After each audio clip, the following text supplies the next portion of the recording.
Olá, meus irmãos e irmãs. A paz de Jesus Cristo e o amor de Maria. Vamos para mais um vídeo do canal Católicos e Santos, mas antes de começarmos não se esqueça de deixar seu like, de comentar, de compartilhar e de ativar o sininho de notificação. Isso é muito importante para os nossos vídeos alcançarem mais pessoas. Deus abençoe todos vocês. Visão de Dom Bosco sobre o Purgatório. Conheça primeiro um pouco da vida desse abençoado sacerdote que mudou a vida de milhares de jovens e a vida de muitos da Santa Igreja Católica. Dom Bosco foi padre, educador e criador do sistema preventivo em educação. Dedicou toda a sua vida à educação e à religião, além de se empenhar no desenvolvimento da imprensa católica. Dedicou sua vida em favor das crianças e jovens órfãos e abandonados, que procuravam na cidade grande melhores condições de vida. Dom Bosco, entre outras iniciativas, fundou a Congregação dos Salesianos e das Filhas Maria Auxiliadora. Dom Bosco nasceu em 16 de agosto de 1815, na região italiana do Piemonte. Morreu no ano de 1888, na cidade de Turim, Itália, com 72 anos. A beatificação de Dom Bosco aconteceu em 1929, pelo então Papa Pio XI. Visão de Dom Bosco sobre o Purgatório. Ontem à noite, depois dos meus queridos jovens terem se deitado, não conseguindo adormecer logo, estava a pensar na natureza e no modo da existência da alma. Como ela era feita, de que modo poderia encontrar-se e falar na outra vida, estando separada do corpo? Como faria para deslocar-se de um lugar para o outro? Como nos poderemos conhecer uns aos outros depois da morte, não sendo então senão puros espíritos? E, quanto mais pensava nessas coisas, mais obscuro me parecia tal mistério. Enquanto divagava por essas ideias e outras semelhantes, adormeci, e pareceu-me que estava na estrada que conduz a Dom Bosco nomeou a cidade, e que eu caminhava nessa direção. Andei durante algum tempo, atravessei lugares para mim desconhecidos, até que, em certo momento, ouvi que alguém chamava pelo meu nome. Era a voz de uma pessoa, parada na estrada. Vem comigo, disse-me a estranha personagem, e poderás ver logo o que desejas. Obedeci imediatamente. Mas a pessoa andava com a rapidez do pensamento, e eu no mesmo passo que esse meu guia. Andávamos de maneira tal que os nossos pés nem tocavam no solo. Chegados por fim a uma certa região, que eu desconhecia, o guia parou. Erguia-se, sobre uma proeminência do terreno, um magnífico palácio, de construção admirável. Não sabia onde estava, nem sobre qual montanha, nem me recordo mais se estava realmente numa montanha, ou se estava no ar sobre as nuvens. Era inacessível, e não se via caminho algum para poder chegar até ao palácio. As suas portas eram de considerável altura. Sobe a esse palácio, disse-me o guia. Como vou fazer? Observei eu. Como fazer para subir? Aqui por baixo não há entrada, e não tenho asas. Sobe! Replicou ele com autoridade. E, vendo que eu não me movia, disse: faz como eu, levanta os braços, com boa vontade, e subirás. Vem comigo. E, assim dizendo, levantou ao alto as mãos, dirigindo-as para o céu. Eu também abri os braços, e senti-me num só instante alçado pelos ares, como uma nuvenzinha. Eis que chego aos umbrais do palácio. O guia acompanhou-me até lá. Que há aqui dentro? Perguntei. Entra, visita-o e verás.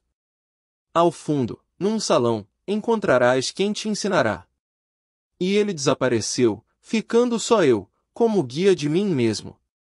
Entrei no pórtico, subi as escadas e cheguei a um salão verdadeiramente régio. Percorri salas espaçosas, aposentos riquíssimos de ornamentos, e longos corredores. Caminhava com velocidade muito acima da normal.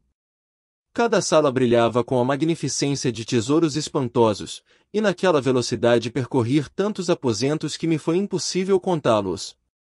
Mas uma coisa era mais admirável. para correr com a rapidez do vento, eu não movi os pés. Suspenso no ar com as pernas juntas, deslizava sem esforço, como sobre um cristal, mas sem tocar no pavimento. Passando assim de um aposento a outro, vi finalmente, no fundo de um corredor, uma porta. Entrei e encontrei-me num salão grande, que superava em magnificência todos os demais. No fundo dele, sobre uma cadeira de espaldar alto, avistei um bispo, majestosamente sentado, em posição de quem se prepara para dar audiência. Aproximei-me com respeito, e fiquei admiradíssimo por reconhecer naquele prelado um íntimo amigo meu. Era Dom. Disse o nome, bispo de, falecido há já 2 anos. Parecia sentir-se muito bem, e o seu aspecto era radiante, afetuoso, e de tão grande beleza que não consigo exprimi-la. Ó! Senhor bispo, vós por aqui? Perguntei, com grande alegria. Não me vê? Perguntou o bispo. Mas, como isso? Ainda estais vivo? Não morreu? Sim, morri, respondeu o bispo. Se morreu, como é que estais sentado aqui, tão radiante e satisfeito? Se ainda estais vivo, por caridade, esclarecei-me, na diocese de, há já um outro bispo, Dom, no vosso lugar. Como se explica tal confusão? Esteja tranquilo, e não se preocupe, que eu já morri. Ainda bem que já está outro bispo no vosso lugar. Eu sei disso. E o senhor Dom Bosco, está vivo ou morto? Eu estou vivo. Não vedes que estou aqui, em corpo e alma? Aqui não se pode ver com o corpo. Mas, sem embargo, aqui estou, respondi-lhe eu. Isso é o que lhe parece, mas não é assim, disse-me ele. E eu apressei-me em falar-lhe, fazendo perguntas e mais perguntas, sem receber mais respostas. Até que perguntei-lhe: como pode ser que eu, estando vivo, esteja aqui convosco, senhor bispo, enquanto vós já morreu? Tinha receio de que o bispo desaparecesse, pelo que lhe roguei. Senhor bispo, por caridade, não me deixeis. Necessito de saber muitas coisas. Dizei-me, senhor bispo, salvastes vossa alma? O bispo, vendo-me tão ansioso, disse: não se aflija tanto e fique calmo, que eu não fugirei. Pode falar. Dizei-me, senhor bispo, estais salvo? Olhe-me, observe como estou robusto, cheio de louçania e brilho. O seu aspecto dava-me realmente a certeza de que estava salvo, mas, não me contentando com essa impressão, repliquei: dizei-me se estais salvo, sim ou não. Sim, estou num lugar de salvação. Mas já estais no paraíso, gozando do Senhor? Ou estais ainda no purgatório? Estou num lugar de salvação, mas ainda não vi a Deus, pelo que necessito de que rezem por mim. E quanto tempo ainda devereis estar no purgatório? Olhe aqui e leia, disse ele, apresentando-me uma folha de papel. Tomei na mão o papel, observei atentamente, mas nada vendo escrito, disse-lhe: não vejo nada. Veja bem o que nele está escrito, e leia. Que neblina é essa? São todas as coisas mundanas, que impedem de ver as coisas celestiais como de fato são. E que devem fazer para afastar essa neblina? Considerem o mundo exatamente como ele é. Mundus totus e maligno positus est. O mundo está todo posto no maligno, e então salvarão a alma. Que eles não se deixem enganar pelas aparências do mundo. Os jovens creem que os prazeres, as alegrias, as amizades do mundo, podem fazê-los felizes, e, portanto, não esperam senão um momento de poder gozar esses prazeres. Mas recordem-se de que tudo é vaidade e aflição de espírito, e tomem o hábito de ver as coisas do mundo não como elas parecem ser, mas como realmente elas são. E essa neblina, como é principalmente produzida? Assim como a virtude que mais brilha no paraíso é a pureza, assim a obscuridade e a neblina são produzidas, principalmente pelo pecado da imodéstia e impureza. É como uma negra nuvem densíssima que tolda a visão e impede os jovens de verem o precipício, rumo ao qual caminho. Diga-lhes, portanto, que conservem zelosamente a virtude da pureza, porque os que a possuem florebunt sicut lilium in civitate, Dei florescerão como o lírio na cidade de Deus.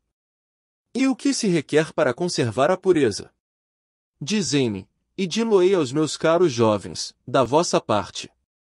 Recolhimento, obediência, fuga do ócio e oração. E o que mais? Oração, fuga do ócio, obediência e recolhimento. Nada mais? Obediência, recolhimento, oração e fuga do ócio. Recomende-lhes estas coisas, que elas são suficientes. Teria querido perguntar-lhe muitas coisas mais, porém não me vinham à lembrança. Assim é que, mal o bispo terminou de falar, impaciente para vos transmitir aqueles avisos, deixei apressadamente o salão e corri para o oratório. Voava com a rapidez do vento, e num instante encontrei-me na porta de casa. Mas, ao chegar, parei e pensei: por que não permaneci mais tempo com o senhor bispo? Teria conseguido ainda melhores esclarecimentos. Fiz mal em deixar escapar uma ocasião tão boa. Teria aprendido muitas coisas interessantes. E, imediatamente, voltei atrás com a mesma rapidez com que tinha vindo, receoso de não mais encontrar o senhor bispo. Entrei novamente no palácio e no salão. Mas que mudanças se haviam operado em poucos instantes! O bispo, pálido como cera, estava agora estendido sobre um leito, e parecia um cadáver. Nos seus olhos brilhavam ainda as últimas lágrimas, pois estava em agonia. Só pelo ligeiro movimento do peito, produzido pelos últimos alentos, se deduzia que ainda estava vivo. Aproximei-me, com grande preocupação, e perguntei-lhe: Senhor bispo, que vos aconteceu? Deixe-me. Respondeu, com um gemido. Teria ainda muitas coisas para vos perguntar. Deixe-me só. Sofro profundamente. Que posso fazer por vós? Reze e deixe-me ir embora. Para onde?